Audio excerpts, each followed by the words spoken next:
Hey guys, this is Megan from You Go to Be Kidding. This week we're going to talk about some garden fails and what it looks like to kind of pivot and just be flexible and do something else.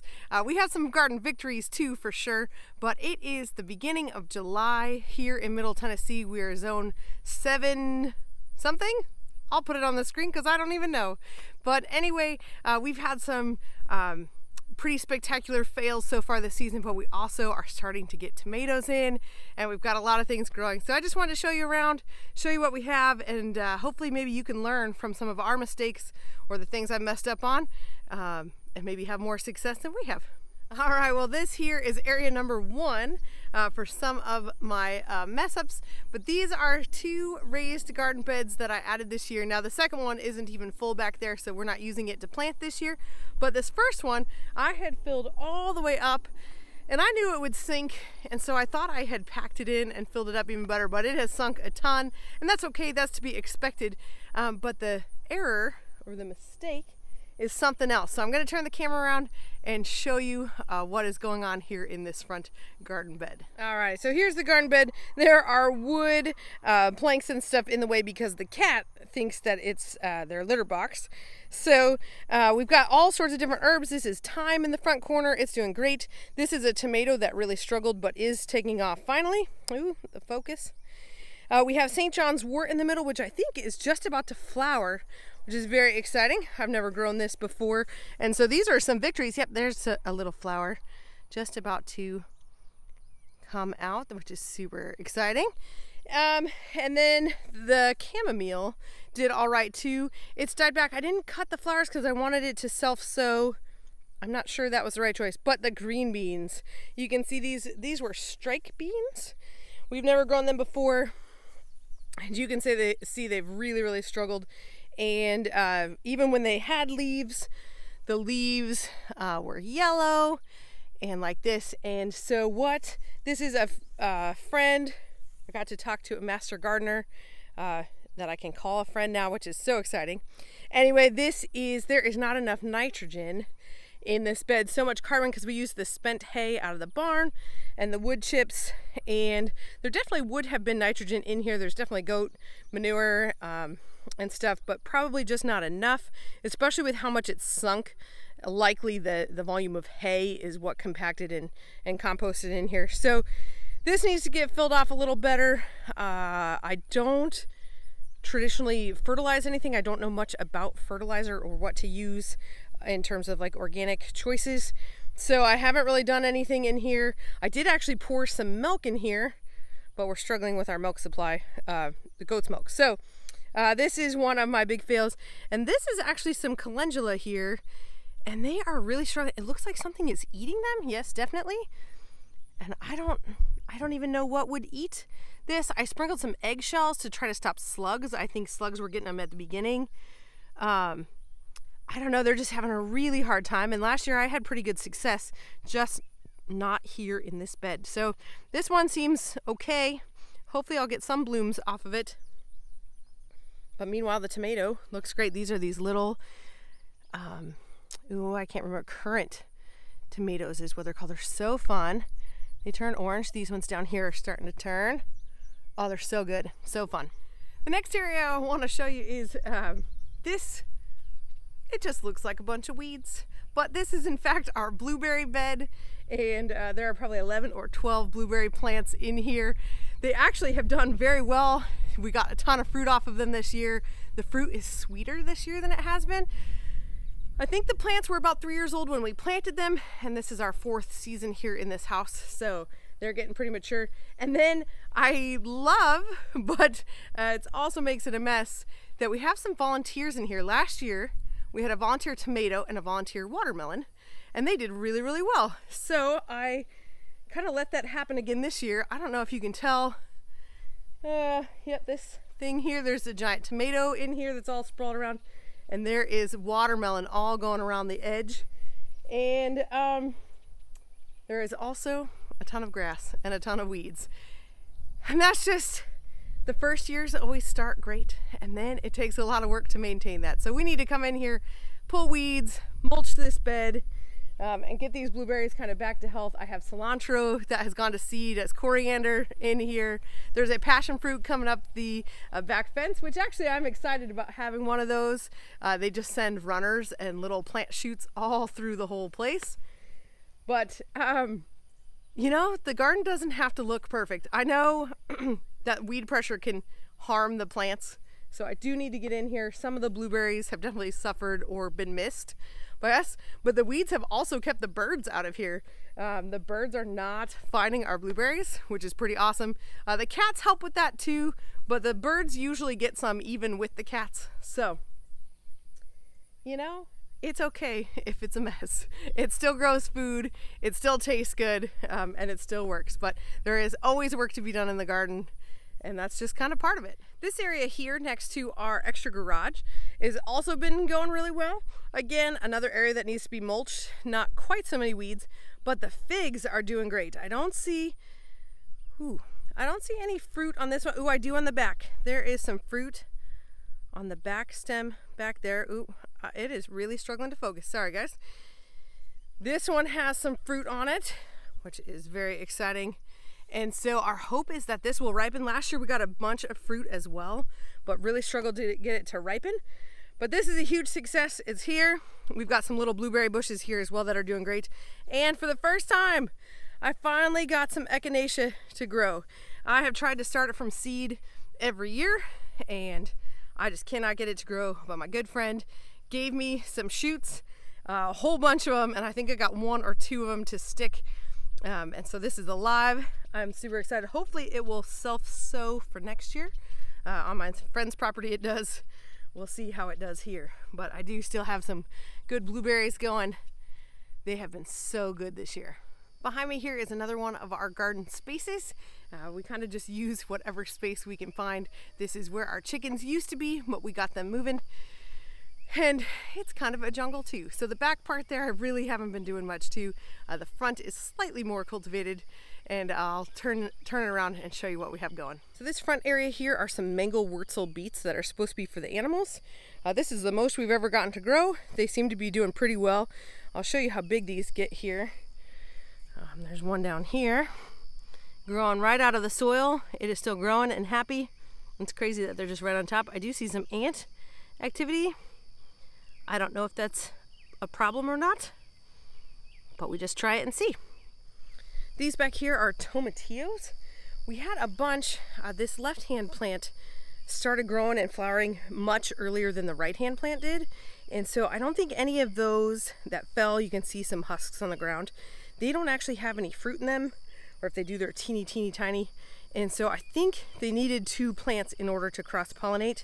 And so finally I'm getting some fruit on here that is looking like it might actually have a good old tomatillo in there. So I'm excited for these. We have not harvested any to eat yet, but they're looking good. And then here you can't even see it, but I technically planted some squash. Some squash all along this row here. You might see some weird volunteer, they're not real cucumbers, but there's some volunteer stuff in there. And the squash bugs have just destroyed everything. These were tromboncino squash, which come highly recommended, and I have yet to get them to grow well. But I do have a bunch of volunteer tomatoes in the back here, and we are getting some ripe tomatoes. So back here, all of these, this is really shaded back here, and I was really surprised for how successful these tomatoes have been and how well they're growing. But these all came up on their own, so I did prune them and put cage around them. They're way back in the shade, but as you can see, they're ripening. They taste good, they're huge. It's so awesome. So we've already harvested all the rest of those. And we've got lots of fruit on here. There's some here. You can see these ones are a yellow variety. And then we have some here as well. So this here is my main garden space, and overall this was a big success. It looks a little messy, but I love the zinnias that came up in the middle, and then there's a row of bell peppers, jalapenos and bell peppers in here, and there's a row of jalapenos and bell peppers in here, and they're doing really well. We're getting lots of peppers off of them, and the flowers are so pretty and so fun. This was a row that we had onions in, and so I planted some last minute pepper plants. I think there's a couple of shishito peppers from a friend and a couple more jalapenos. So you can't ever have too many jalapeno peppers. So I'm excited to have a little bit extra space here. And then the big failure, the thing that I could not get to work, is here on this trellis. This trellis should be full of cucumbers. I have planted 3 rounds of cucumbers and just nothing. I could not get them to grow. They died 3 times over. So we love cucumbers. Last year, this was totally full. We had so many cucumbers, we didn't know what to do with them. And this year, the squash bugs found them. No matter what I did, the squash bugs would eat them as little tiny seedlings. It was impossible to find their eggs. It could have been something else also, but I definitely saw squash bugs on some of them. That's pretty disheartening. It's pretty frustrating to try to grow something. I need to learn more about squash bugs and how I can help manage them in the garden. But for this season, I had to give up on cucumbers, and maybe I'll get them from a friend or a farmer's market or something. But what I did do is I put in my sweet potato slips under this trellis. It was time to get the sweet potatoes in. They probably should have been a while ago, but I couldn't figure out where to put them.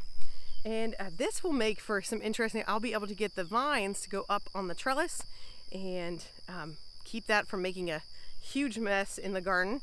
And hopefully that will turn out to make growing sweet potatoes a little bit easier this year. So failure, hopefully it's going to turn into a success. You just have to be willing to be flexible and change things up and not get too disheartened that things don't grow the way you want them to. But it's always a learning experience. I'm always learning something from it. I think I'm learning this year that I do need to learn more about how to manage problems like the fertilizer nitrogen issue in my front bed and pest problems.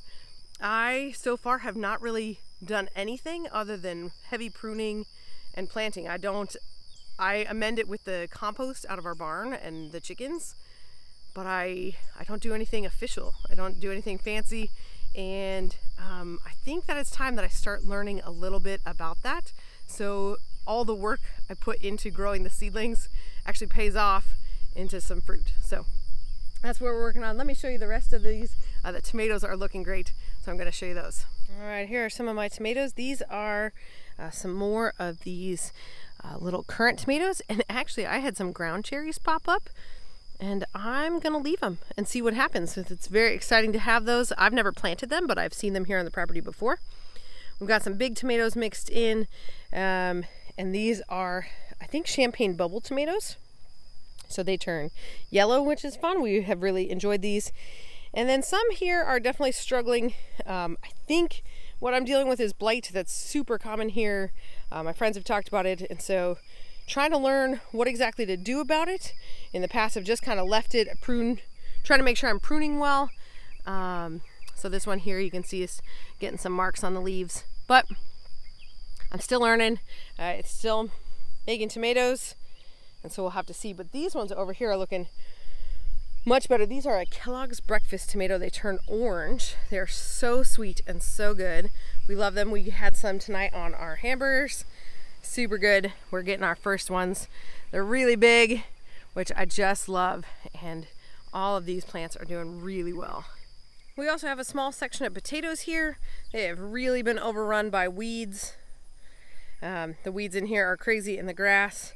And then you can see a couple more ground cherries there. And there, let's see if I can zoom in a little. There we go. Some ground cherries. I'm really excited about these. I think I've seen them pop up in past years, but I have, ooh, come on camera. I've seen them pop up in past years, but I have pulled them out when they were younger. I didn't know what they were. And then I think maybe last year I probably thought they were tomatillos, but these are not. These are definitely ground cherries. So I'm excited about those.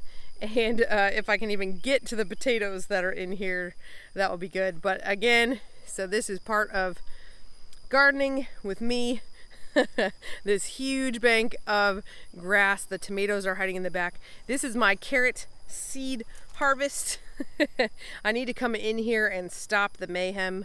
But sometimes this is also what I don't know. I wanted to save seeds and get the flowers, you know, to actually be fertilized, get seeds but now I have way too many.